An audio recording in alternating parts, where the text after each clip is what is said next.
அவன் யூத வம்சமா இருந்தா நீங்க அவனுக்கு முன்னாடி தாழ்ந்து போயிருவீங்க, அவனுக்கு முன்னாடி உங்களால ஜெயிக்கவே முடியாது அப்படின்னு சொல்லிட்டு சொல்றாங்க.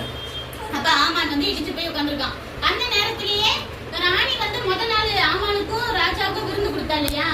அப்ப ராஜா வந்து என்ன வேணும் கேட்கும் போது இன்னொரு நாளும் நான் உங்க 2 பேத்துக்கும் விருந்து கொடுக்கணும்னு சொன்னால, அப்ப அந்த விருந்துக்காக கூப்பிட ஆள் வந்துட்டாங்க. நீ வந்து ராணி வந்து விருந்து கொடுக்கணும்னு சொல்றாங்க, நீங்க வாங்க அப்படின்னு சொல்லிட்டு ஆமான கிளப்பி என்ன செய்யறாங்க, கூப்பிட்டு போயிட்டாங்க.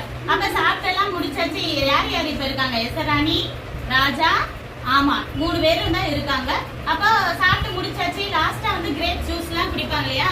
குடிச்சிட்டு இருக்கும் போதுதான், ஆனா என்ன உன்னோட ரெக்வஸ்ட்னே எங்ககிட்ட கேட்கவே இல்லையே, சொல்லு நீ என்ன கேட்டாலும் உனக்கு நான் என் ராஜ்யத்துல பாதி இருந்தாலும் நான் என்ன செய்வேன் உனக்கு தர்றேன் அப்படின்னு சொல்லிட்டு.